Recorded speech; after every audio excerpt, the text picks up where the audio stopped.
रामानुजदया पात्रं यज्ञविभूषणम् श्रीमद्वेङ्कटनाथार्यं वन्दे यो नित्यमच्युतपदाम्बुजयुग्मरुग्मव्यामोहतस्तदितराणि तृणानि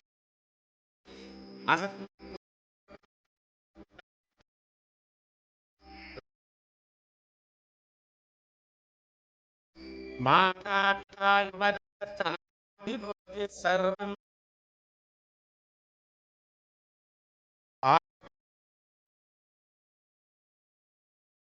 श्रीवदं प्रणमामि भूतं समष्टि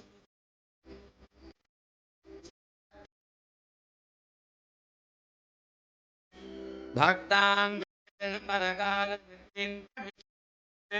श्रीमत्पराङ्कुशमुनिं प्रणतोऽस्मि नित्यम्।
அருளி செய்த திருப்பாவையில் இரண்டாவது பாசுரம், வையத்து வாழ்வீர்கள் நாமும் நம் பாவைக்குச் செய்யும் கிரிசைகள் கேளீரோ என அருளி செய்கிறாள். இந்த நோன்புக்கு செய்ய வேண்டிய காரியங்கள் எவை, விலக்க வேண்டிய காரியங்கள் எவை, கிருத்திய அகிருத்திய விவேகத்தை இரண்டாவது பாசுரத்தினாலே பண்ணி காட்டினாள். வையத்து வாழ்வீர்கள், வையகத்திலே வாழப் பிறந்தவர்களே, கண்ணன் அவதரித்திருக்கக்கூடிய பூமியிலே பிறந்தவர்களே, கண்ணன் பிறந்திருக்கக்கூடிய ஊரிலே பிறந்திருக்கக்கூடியவர்களே, கண்ணன் பிறந்திருக்கக்கூடிய ஊரிலே பிறந்தாலும் ஒரே காலத்திலே பிறந்திருக்கக்கூடியவர்களே, ஒரே காலத்திலே பிறந்தாலும் ஒத்த பருவத்தை பெற்றிருக்கக்கூடியவர்களே, வையத்து வாழ்வீர்கள் நாமும் நம் பாவைக்கு செய்யும் கிரிசைகள் கேளீரோ. இந்த மார்கழி நோன்புக்கு செய்ய வேண்டிய காரியங்கள் எவை, விலக்க வேண்டிய காரியங்கள் எவை? நாட்காலே நீராடுதல், பார்க்கடலுள் பையத்துகின்ற பரமனடி பாடுதல், ஐயமும் பிச்சையும் ஆந்தனையும் கைகாட்டுதல். 4 காரியம் செய்ய வேண்டிய காரியம். நாட்காலே நீராடி, காலையிலே வைகரை பொழுதிலே தீர்த்தமாட வேணும். பகவானிடத்தில் பக்தி செய்யும் பொழுது வைகரை பொழுதிலே தீர்த்தமாட வேணும். நித்தியப்படியே காலையில் தீர்த்தமாடணும், குளிக்கணும். காலையிலேயே குளித்தோம்னா நமக்கு பக்தி அப்படிங்கிறது மேலிடும். அது மட்டுமல்லாமல் உடலுக்கும் எப்பொழுதும் ஆரோக்கியத்தை கொடுக்கக்கூடியது.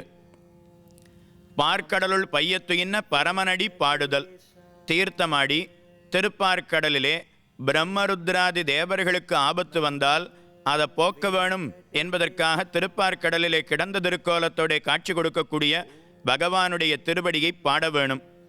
ஐயமும் பிச்சையும் ஆந்தனையும் கைகாட்டி, ஐயமும் பிச்சையும் ஆந்தனையும் கைகாட்ட வேணும். ஐயம் பிச்சை ரெண்டுத்துக்குமே தானம் அப்படின்னு பெயர்.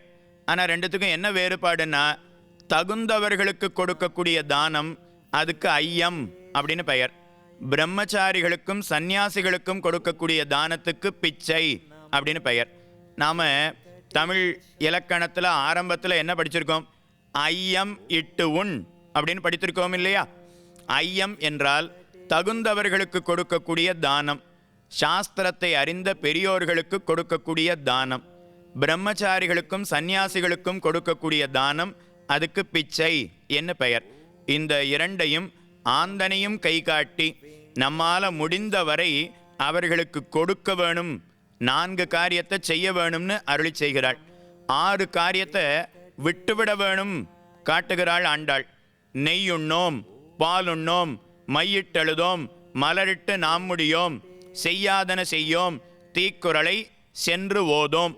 6 காரியத்தை செய்யக்கூடாதுன்னு தெரிவிக்கிறாள். நெய் உண்ணோம், பால் உண்ணோம், மையிட்டு எழுதோம், இதெல்லாம் போக பதார்த்தங்கள், இன்பத்தை துய்க்கக்கூடிய காரியங்கள். அதனால் இந்த காரியங்களை விட்டுவிட வேணும், நிறுத்திவிட வேணும் தெரிவிக்கிறாள்.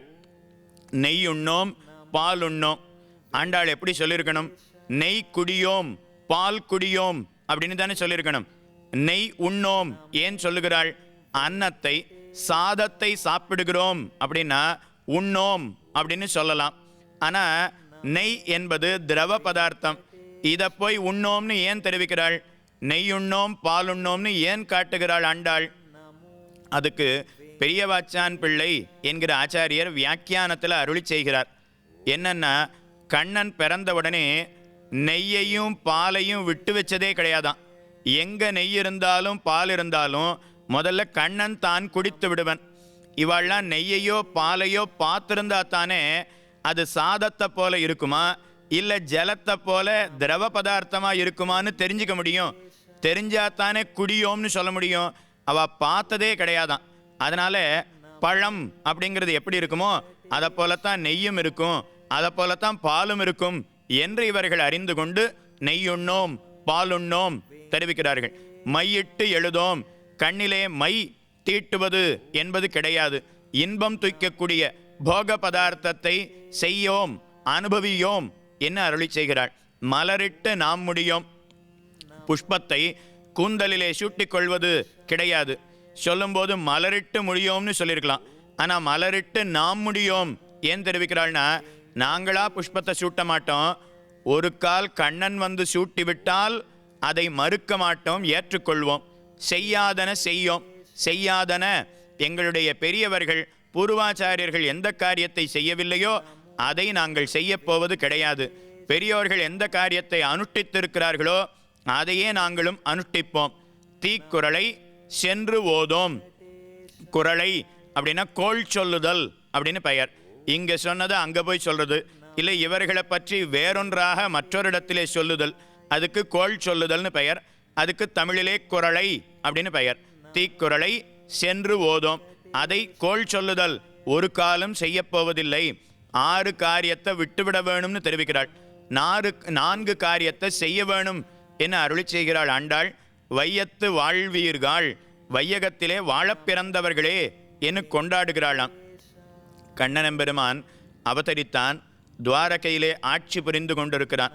அந்த சமயத்தில் அங்கே இருக்கக்கூடிய ஒரு அந்தணன், கண்ணா உன்னிடத்தில் ஒரு உதவி கோரி வந்திருக்கிறேன் என்று ஒரு அந்தணன் வந்தானாம். என்ன உதவி வேணும்? எனக்கு 3 குழந்தைகள் பிறந்தன, ஆனால் பிறந்த உடனே அரை மணி நேரத்தில் காணாமல் போய்விட்டது. இப்போ 4வதாக என்னுடைய மனைவி கர்ப்பம் தரித்திருக்கிறாள்.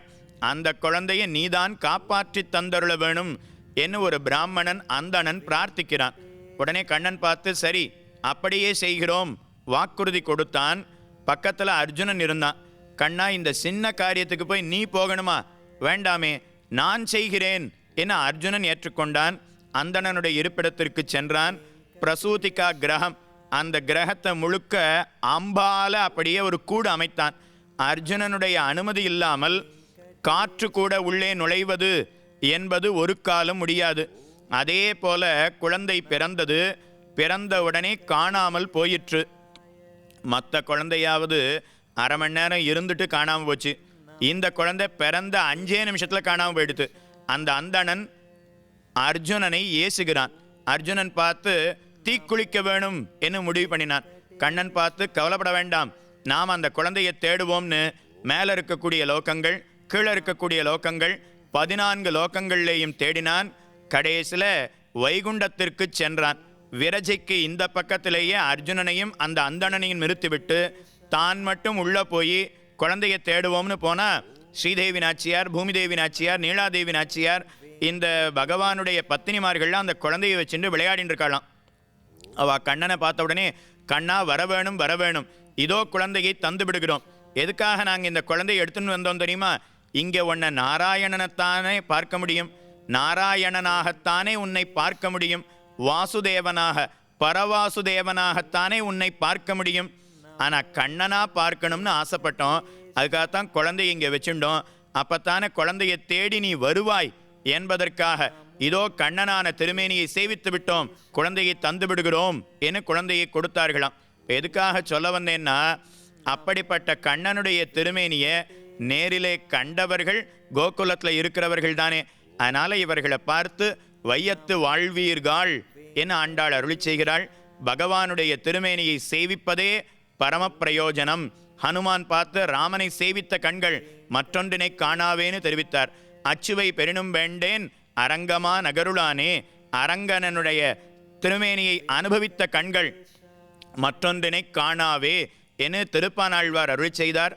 பகவானுடைய திருமேனியை நம்முடைய கண்களிலே நிறைத்து கொண்டு ஆண்டாள் காட்டினபடி இருக்கவர்.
துயிலடை பாசுரங்கள் புறத்தே நிற்கும் பெண் உள்ளே உறங்கும் பெண்ணை அழைக்கும் வகையில் அமைகின்றன. அதே நிலையில்தான் திருவெம்பாவையின் 2வது பாடலும் இருக்கிறது. பாசம் பரஞ்சோதிக்கென்பாய் இராப்பகல் நாம் பேசும்போது, இப்போது போதார் அமளிக்கே நேசமும் வைத்தனையோ நேரிடையாய். வெளியிலே நிற்கக்கூடிய பெண்கள் உள்ளே இருப்பவளை பார்த்து கேட்கிற சொற்கள் இவை. நாம் அனைவரும் உட்கார்ந்து பேசிக்கொண்டிருப்போம். அப்படி எல்லோரும் உட்கார்ந்து பேசிக்கொண்டிருக்கும் போது நீ என்ன சொல்லுவாய் தெரியுமா? பரஞ்சோதியாக அருட்பெரும் ஜோதியாக இருக்கிறாரே அந்த ஆண்டவனுக்கு, அந்த சிவபெருமானுக்குத்தான் என்னுடைய உள்ளத்தில் இருக்கிற பாசமெல்லாம் சொந்தம் என்பாய். பாசம் பரஞ்சோதிக்கென்பாய். எப்போது ஏதோ ஒரு முறை பேசும்போது சொல்லியிருந்தால் அதை அப்படியே விட்டுவிடலாம். ஆனால் இராப்பகல் நாம் பேசும்போதெல்லாம், எப்போது பேசினாலும், எப்போது எதை பற்றி சொன்னாலும், வேறு எதையோ பற்றி கூற வேண்டிய அவசியம் வந்தாலும், அப்போதெல்லாம் நிறைவாக நீ சொல்லுவது என்ன தெரியுமா? உன்னுடைய உள்ளத்தில் இருக்கக்கூடிய அன்பும் காதலும் பாசமும் அந்த பரஞ்சோதிக்குத்தான் என்று சொல்லுவாய். பிறந்து மொழி பயின்ற போதெல்லாம் காதல் வயப்பட்டேன் சிவனார்பால் என்று பாடினாளே காரைக்கால் அம்மை. அப்படி இந்த பெண்ணும் சொல்லுவது வழக்கம். நேரிழையாய் என்று கூப்பிட்டார்கள். அழகான அணிகலன்களை அணிந்தவளைத்தான் நேரிழை என்று கூப்பிடுவது வழக்கம். பல்கலன்களும் அணிந்தவளே நேரிழையாய், நீ இராப்பகல் நாம் பேசும்போதெல்லாம் பாசம் பரஞ்சோதிக்கு என்று சொல்லுவாயே, இப்போது இந்த போதார் அமளிக்கே நேசமும் வைத்தனையோ, ஆனால் நீ படுத்து உறங்குவதை பார்த்தால் உன்னுடைய பாசம் அந்த சிவனார் மீது இருக்கிறதா அல்லது இந்த பாயல் மீது இருக்கிறதா, இந்த படுக்கை மீது இருக்கிறதா என்று எங்களுக்கு சந்தேகமாக இருக்கிறது. இப்போதார் அமளிக்கே நேசமும் வைத்தனையோ நேரிடையாய் என்று அவர்கள் கேட்டார்கள். உள்ளே இருந்து அவள் விடை சொல்லுகிறாள், நேரிழையீர். நான் மாத்திரமா நிறைய அணிகலன்களை அழகாக அணிந்திருக்கிறேன், நீங்கள் கூடத்தான் அணிகலன்களை அணிந்திருக்கிறீர்கள். நேரிழையீர் என்று கூப்பிட்டுவிட்டு அவள் அவர்களுக்கு மறுமொழி சொல்லுவது போல சொல்லுகிறாள், சீச்சி, இவையும் சிலவோ, விளையாடி இயேசுமிடம் ஈதோ. என்ன பேசுகிறீர்கள்? பரிகாசம் பேசுகிறீர்களே, கிண்டல் பேசுகிறீர்களே, இந்த நேரத்தில் பரிகாசமா பேசுவது? சீச்சி, இவையும் சிலவோ.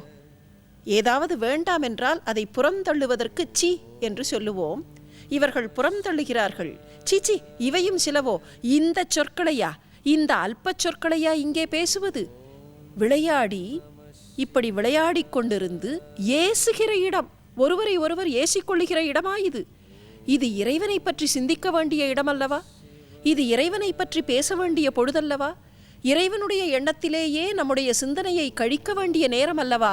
இந்த நேரத்தை அல்ப விஷயத்தில் கழிக்கிறீர்களே. சீச்சி, இவையும் சிலவோ, விளையாடி இயேசுமிடம் ஈதோ.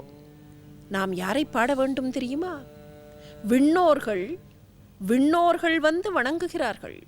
விண்ணோர்கள் ஏத்துதற்கு கூசும் மலர்பாதம் தந்தருள வந்தருளும் நேசன் சிவலோகன். திருச்சிற்றம்பலத்துள் உறையும் அந்த சிவபெருமானை பாடுவதற்காக வந்திருக்கிறோம். அவரை பாடுவதை விட்டு இந்த பரிகாசத்திலா நம்முடைய நேரத்தை செலவு செய்ய வேண்டும் என்று அவள் உள்ளே இருந்து சொல்ல, இவர்களும் ஆமோதித்து அந்த இறைவனை பாடுகிறார்கள். எப்படிப்பட்ட இறைவன்? சிவபெருமான் ஒரு சிம்மாசனத்தில் உட்கார்ந்திருந்தார். திருக்கைலாயத்தில் ஒரு சிம்மாசனம். அந்த சிம்மாசனத்தில் தங்கம் பூசிய அந்த சிம்மாசனத்தில், ரத்னங்கள் பதித்த சிம்மாசனத்தில், முழுக்க முழுக்க முழுக்க அழகான முறையிலே அமைக்கப்பட்ட அந்த சிம்மாசனத்தில் சிவபெருமான் அமர்ந்திருக்கிறார். அப்படி அமர்ந்திருந்த நேரத்தில் ஒரு கால் சற்றே கீழே தொங்கவிட்டு வீராசனமாக அமர்ந்திருக்கிறார். அவருடைய காலிலே பணிவதற்காக 33 கோடி தேவர்கள் அப்படி வரிசையாக வந்தார்கள். இந்திரன் முதலில் வந்தான், மற்ற தேவர்களெல்லாம் வந்தார்கள். தேவேந்திரன் வந்து காலில் விழுகிறான். தேவேந்திரன் காலில் விழுகிற தருணத்தில் சிவபெருமான் என்ன செய்தார் என்பதைத்தான் மாணிக்கவாசகப் பெருமான் தம்முடைய ஞானக்கண் வழியாக இந்த பாடலில் காட்டுகிறார். தேவேந்திரன் வந்து காலில் விழுந்தவுடன் சிவபெருமான் என்ன செய்திருக்க வேண்டும் என்று நாம் எண்ணுவோம். அந்த தேவேந்திரனுக்கு ஆசி கூறியிருப்பார், வா தேவேந்திரா என்று சொல்லியிருப்பார் என்றுதானே நினைப்போம். ஆனால் இங்கே மணிவாசகப் பெருமான் தம்முடைய ஞான திருஷ்டியில் பார்த்ததை சொல்லுகிறார். அந்த நேரத்தில் சிவபெருமான் தன்னுடைய காலை விருட்டென்று இழுத்து கொண்டாராம். தேவேந்திரன் வந்து காலில் பணிந்தவுடன் தன் காலை லேசாக இழுத்து அப்படி மேலே தூக்கி, இவன் பணிய வேண்டாம், இவனோடு வரக்கூடிய இந்த 33 கோடி தேவர்கள் கூட பணிய வேண்டாம் என்பது போல தன்னுடைய காலை அவர் இழுத்து கொள்ளுகிறார். எப்படி தெரிகிறது? அந்த வார்த்தையை பாருங்கள். விண்ணோர்கள் ஏத்துதற்கு கூசும் மலர்பாதம். சிவபெருமானுக்கு கூசுகிறது. இவர்கள் என்னை வந்து தொட வேண்டாம், என் பாதத்தில் இவர்கள் பணிய வேண்டாம் என்று சிவபெருமான் காலை இழுத்து கொள்ளுகிறார் என்றால் என்ன காரணம்? அதற்கான காரணத்தையும் அடுத்த அடியிலே சொல்லுகிறார். விண்ணோர்கள் ஏத்துதற்கு கூசும் மலர்பாதம் தந்தருள வந்தருளும் நேசன் சிவலோகன். தேவர்கள் தன் காலில் விழுந்து பணிவதை விட இந்த மனிதர்கள் வந்து தன்னை தொட வேண்டும் என்பதுதான் அந்த பெருமானுக்கு இருக்கக்கூடிய ஆசை. என்ன காரணம் தெரியுமா? தேவர்கள் என்ன கேட்டார்கள்? தேவர்களுக்கும் அசுரர்களுக்கும் ஏன் சண்டை வந்தது? ஏன் பார்க்கடலை கடைந்து அவர்கள் போர் செய்தார்கள்? ஒரே காரணம்தானே, அமுதம் வேண்டும். அமுதம் என்ன தரும்? அமுதத்திற்கு சாவா மருந்து என்று பெயர், மூவா மருந்து என்றும் அதை அழைப்பார்கள். ஷாவா மருந்தென்றால் மரணம் தராது என்று பொருள். மூவா மருந்தென்றால் மூப்பே தராது, மூப்பே இல்லாமல் வாழலாம். அந்த மருந்தை சாப்பிட்டு விட்டால் முதுமையே வராது. முதுமை வந்தால்தானே நரை திரை, நரை திரை தோன்றினால்தானே ஒருவேளை மரணம் வரும். இப்போது மரணமே தராத அமர மருந்தாக இருக்கக்கூடிய அமுதம் கேட்டார்கள். எண்ணி பார்த்தாராம் சிவபெருமான். இருக்கக்கூடிய வடிவத்தில் தேவலோகத்திலேயே வாழ வேண்டும் என்ற ஆசையில் அமர மருந்தாக அந்த அமுதத்தை கேட்ட தேவர்கள் எங்கே? ஆனால் இந்த பிறவியே வேண்டாம், இந்த உடலே வேண்டாம், இந்த தேகமே வேண்டாம், எம்பெருமானே உன்னோடு நாங்கள் ஐக்கியப்பட்டு விட வேண்டும் என்று இறைஞ்சக்கூடிய இந்த மனிதர்கள் எங்கே? இந்த மனிதர்கள் தன் காலில் பணிய வேண்டும். இவர்களெல்லாம் உயர்ந்தவர்கள், தேவர்களை காட்டிலும் இவர்களல்லவா உயர்ந்தவர்கள். இந்த மனிதர்கள் தன் காலில் பணிய வேண்டும் என்பதற்காகத்தான் அவர் கைலையை விட்டு, அவருடைய அந்த அண்ட பகிரண்ட ஆட்டத்தை விட்டுவிட்டு தில்லை சிற்றம்பலத்தில் வந்து ஆடுகிறார். நேசன் சிவலோகன் தில்லை சிற்றம்பலத்துள் ஆடக்கூடிய அந்த இறைவனை பாடுவதற்காக நாங்கள் வந்தோம். அவரையே நாங்கள் பாடுகிறோம். அவரையே எண்ணி எண்ணி எண்ணி ஓலமிடினும் நீ உறங்காமல், இப்படி உறங்கிக் கிடக்காமல் எழுந்து எங்களோடு வந்து சேர்ந்து கொள்ள வேண்டும் என்று அழைப்பு விடுக்கிறார்கள். நாங்கள் அந்த இறைவனை பாடுகிறோம், எங்களுக்காக இறங்கி வந்திருக்கக்கூடிய இறைவனை பாடுகிறோம் என்று கூறுவதுதான் இந்த பாடலுடைய சிறப்பு. சிவபெருமானுடைய பெருமை எங்கே இருக்கிறது என்று கேட்டால், இந்த மனிதர்களுக்காக கால் தரை தோய நடந்த பெருமை. சாதாரணமாக தேவர்களுக்கே கால் தரையில் பதியாது என்று சொல்லுகிற வழக்கம் உண்டு. யாராவது சற்றே ஆணவமாக இருந்தால் அவர்களை பார்த்து சொல்லுவோம், என்ன நீ வானலோகத்திலிருந்து இறங்கி வந்தாயா, உன் கால் தரையில் பாவாதா என்று கேட்போமே. தேவர்களுடைய கால் தரையில் படாது. ஆனால் தேவர்களுக்கெல்லாம் தலைவனாக தேவதேவனாக விளங்கக்கூடிய அந்த ஆண்டவன் இந்த மனிதர்களுக்கு அருள் வழங்க வேண்டும் என்பதற்காக கால் தரை தோய நடந்து வருகிறாரே, அப்படிப்பட்டவரை நாங்கள் பாடுகிறோம் என்று அந்த பெருமானின் பெருமையை சொல்லி, பெருமானுடைய பெயரை சொல்லுவதனால் இருக்கக்கூடிய பெருமையையும் இந்த திருப்பாடல் நமக்கு காட்டுகிறது. மூன்றாவது பாடல் உள்ளே இருக்கும் பெண்ணுக்கும் வெளியே இருக்கும் பெண்ணுக்கும் உரையாடலாகவே அமைகிறது. முத்தன்ன வெண்ணகையாய் வந்து உன் வாயில் கதவை திற என்று அழைப்பதாக இந்த பாடல் தொடங்குகிறது. முத்தன்ன வெண்ணகையாய் முன் வந்து எதிரெழுந்து என் அத்தன் ஆனந்தன் அமுதன் என்று அள்ளூரி தித்திக்க பேசுவாய், வந்து உன் கடை திறவாய். இவர்கள் என்ன சொல்லுகிறார்கள்? அம்மா, அழகான புன்சிரிப்பை கொண்டவளே, முத்து போன்ற புன்சிரிப்பு, முத்தன்ன வெள்நகை,